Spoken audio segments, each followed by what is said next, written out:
ایک جاپانی سائنسدان ہیں، ان کو 2016 میں جب نوبل پرائز فار میڈیسن دیا گیا تو ان سے پوچھا گیا کہ آپ نے ایسی کیا چیز بنائی ہے کہ جس کی بنا پر آپ کو دنیا کا سب سے بڑا نوبل پرائز دیا جا رہا ہے۔ تو انہوں نے کہا کہ میں نے کینسر کی ممکن دوا کھوج لی ہے۔ اس بات پر دنیا نے ان کی کاوش کو پرزور انداز میں سراہا۔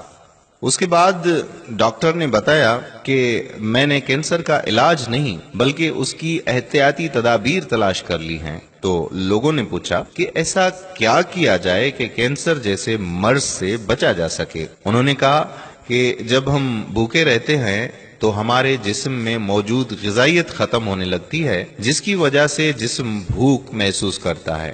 اگر اس بھوک کی شدت میں جسم تک کھانا نہ پہنچے تو ہمارا جسم بھوک کی شدت کی وجہ سے ان زہریلے خلیوں کو کھانا شروع کر دیتا ہے جو کینسر کا سبب بنتے ہیں۔ اس عمل کو میڈیکل کی زبان میں آٹوفیلکی کہا جاتا ہے، اور اگر آپ چاہتے ہیں کہ آپ کا جسم ایسے بیمار خلیوں سے پاک رہے تو آپ کو بھوکا رہنا چاہیے۔ جب ایسے خلیے مرنا شروع کر دیتے ہیں تو کینسر کا کوانٹم یا پرسنٹیج کم ہو جاتا ہے۔ اس کے بعد ڈاکٹر سے پوچھا گیا کہ انسان کو سال بھر کتنے دن بھوکا رہنا چاہیے کہ اس میں کینسر نہ پائی جائے۔ تو انہوں نے کہا کہ اگر 20 سے 25 دن کم از کم 9 سے 10 گھنٹے بھوکا رہا جائے تو اس کی باڈی ایسے تمام زہریلے خلیے کو کھا جائے گی جس سے اسے کینسر نہیں ہوگا۔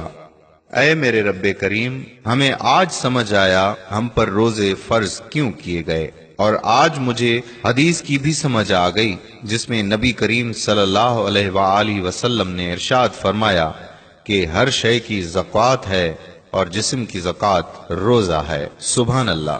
میں قربان جاؤں ایسے سچے دین پر جس نے عبادات کے اندر بھی بیماریوں کا علاج رکھا ہے۔